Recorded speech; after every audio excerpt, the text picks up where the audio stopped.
All right, I'm back. I think for right now, what I want to do is just let the camera roll and just sort of capture what I do when I'm playing. I try not to practice. I like to just play, try to entertain myself, and try to I like the word melodicize. Try to melodicize, and that's about it. And I'm gonna be using some E minor type sounds, E harmonic minor, E blues, but also when you start to hear that real kind of Martian bebop, maybe a little Holdsworth-esque thing, I already know I'm going to be getting into these things because it's sort of, those are just the things that are on my palette when I start to goof around basically. So, but when you hear the really, if I get into some strange chromatic things, that sound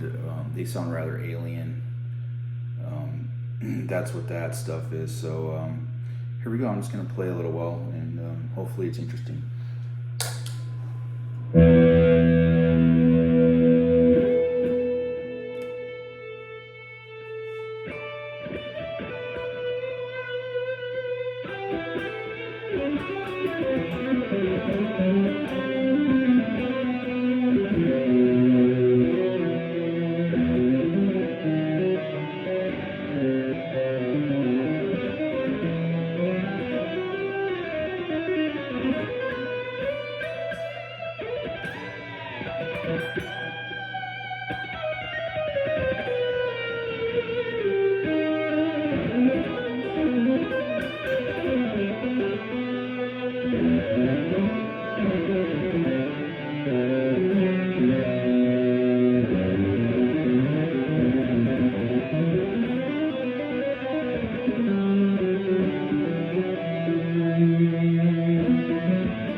Sad with it. Maybe imagine that you are in that scene in the movie The Crow, where the character Eric Draven, played by Brandon Lee, is he's standing on top of a building and he's playing this really like mournful, lamenting thing on his guitar, which is actually performed by Steve Vai, I believe. But just something kind of try to make it kind of like epically sad, or I don't know. I think some of this for me comes from when I was a little kid and I'd be playing with my GI Joes, and then like one of them would die in battle, and not that I still play with GI Joes, but I still, I have a couple of them just for fun. I don't have a huge collection of toys, but so your GI Joe guy is like fighting, and he gets killed and he dies, and this is just how I would play. I remember doing this, like he would die,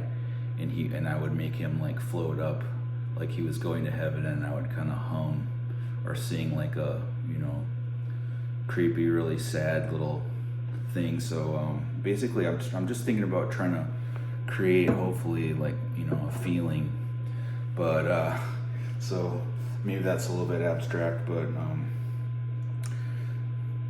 it's good to distract yourself with something like that, and so you're not really thinking about, I should play, should I play a G major 7 chord here, or C minor major 7. You're not really thinking about that. I'm just trying to start an emotional thread and not break it, because you really need the emotion there present when you're playing these kind of abstract chromatic things, because they can really quickly become academic and offensive sounding. It's kind of tricky to work in some of these things. So my trick is to play, make sure that I'm kind of emotionally connected and to a melodic idea, and then I try to leave that unbroken as I exit the scale and travel through these passages that come from the various. I'm actually using all 4 transpositions of Messiaen mode 3. So anyway, I'm gonna keep playing, and just imagine that you're up on that that's you. And so here we go.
Was the one sitting on top of the building and playing it instead of Eric Draven or Steve Vai.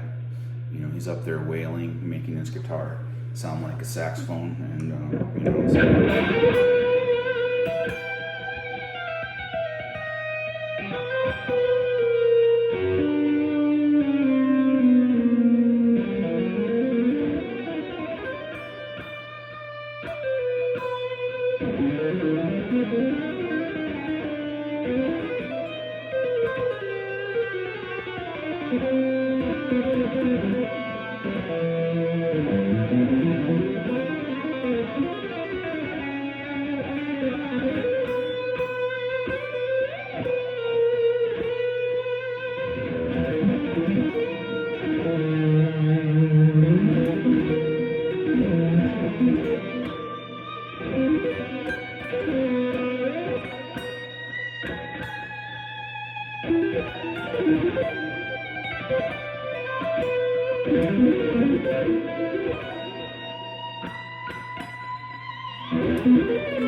This shape I pointed out in another video, but I find this really useful. Like sometimes when you maybe you don't really, you think you're not doing so hot and you need to grab something that, you know, to haul it back over from the edge, and this shape always hits for me. It's taking a minor triad and then putting a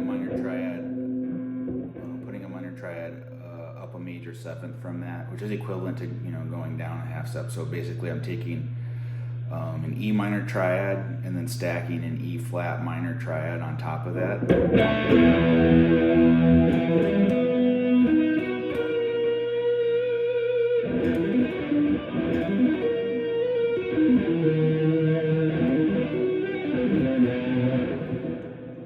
The whole thing moves in major thirds, of course, and you can use actually the in-between transpositions as well. I'll go through some of that.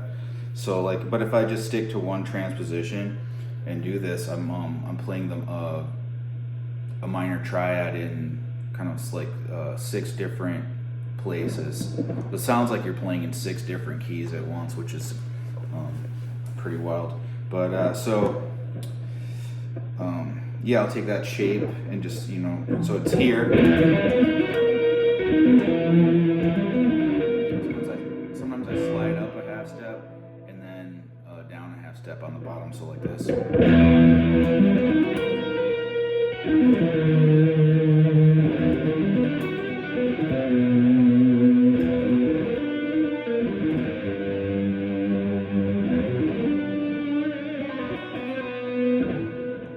So I'll just build a whole bunch of stuff out of these, out of those shapes, and try to improvise.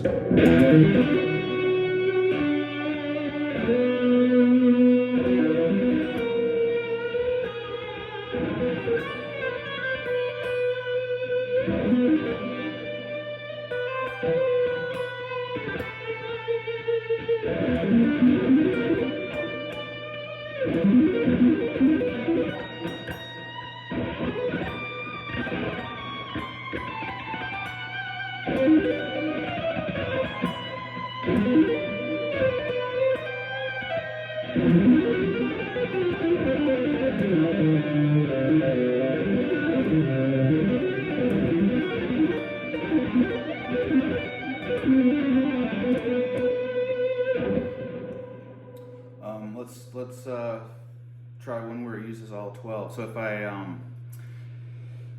I take it up a tritone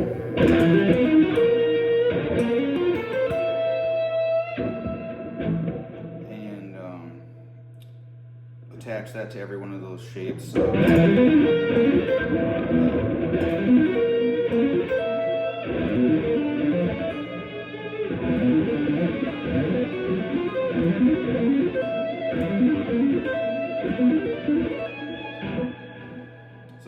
You know, like a little bit of that goes a long way. If I just do like the one based off E minor and the one based off of B flat, and then back up to E, you know, it's pretty easy. Look at this.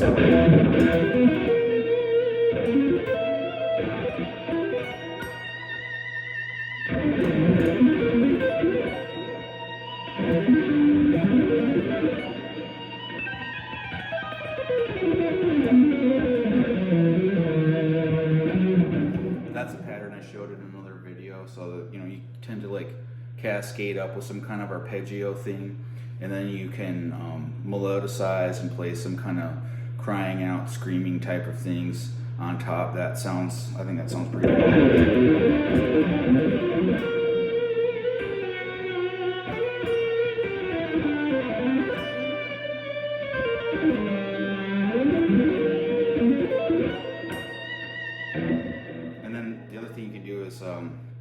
You know, descend one of these like a more chromatic scalular passage, which is based on these you know, Messiaen modes. And I forget to mention this, I'm always mixing in a lot of just plain minor scale. If you try to use the Messiaen mode 3 as a standalone thing, it just creates a lot of tension. I think it has to resolve. I experimented with playing it in you know, just as a standalone scale for like, I don't know, I can't remember, it was like 1 to 3 months. And then in my head, I just felt this strong pull towards some kind of key center, and I resolved it. And it was like a month or 3 months of tension all, you know, resolved in one note, and I really liked that effect. So you will see me go up some arpeggios that come from the Messiaen mode, and then if I get tired of it, you anchor it tonally with minor. So, you know, In fact, usually the line will start with minor, and then you can go off into all of this crazy stuff, and then end with it again. So it's kind of like it's been called tonal anchoring. I got the idea from Dave Liebman's book, but that's the general philosophy for like outside jazz playing, is that you play something inside, and then it's a certain point you side slip into some other scale. It could really be anything, but you try to stay, try to keep your emotional thread going through the outside portion of the line, and then you look for a place to get off back into the regular minor scale. So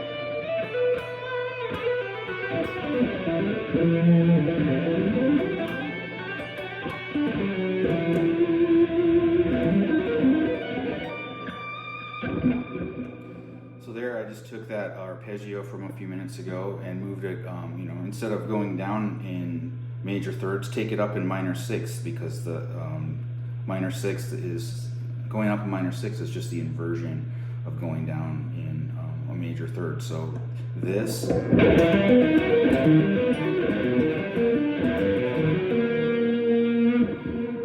equivalent to this.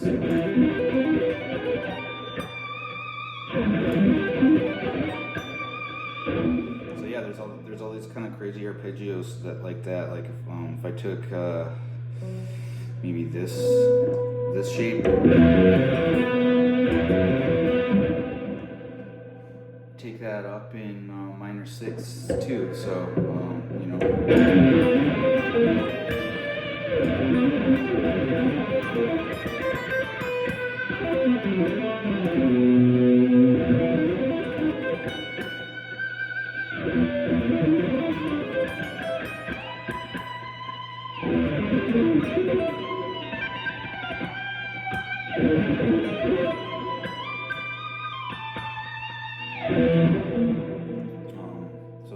yeah.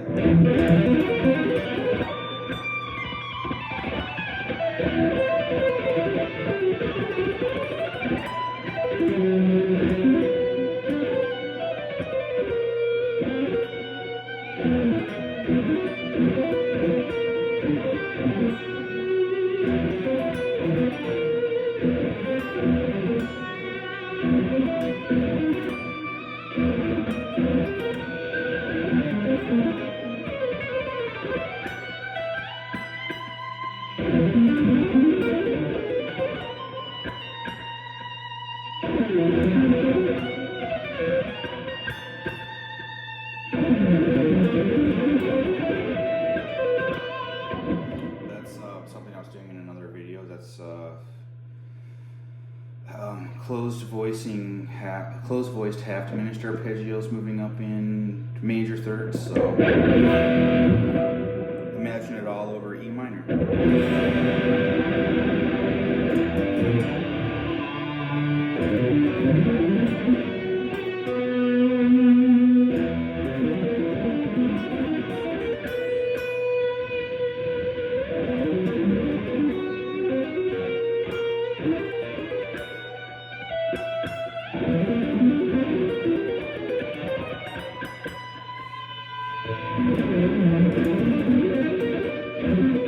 So let's just kind of mix and match a bunch of that stuff. So that's all I'm doing, taking these different shapes and just trying stuff, So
So that was some more freestyle stuff there. Not everything has to be really like a pattern. You know, sometimes you can just play very freely within the scale, and it's, you know, less regimented. And but anyway, there's just like a whole bunch of ideas for you there, and hope you enjoyed the video. We'll see you soon.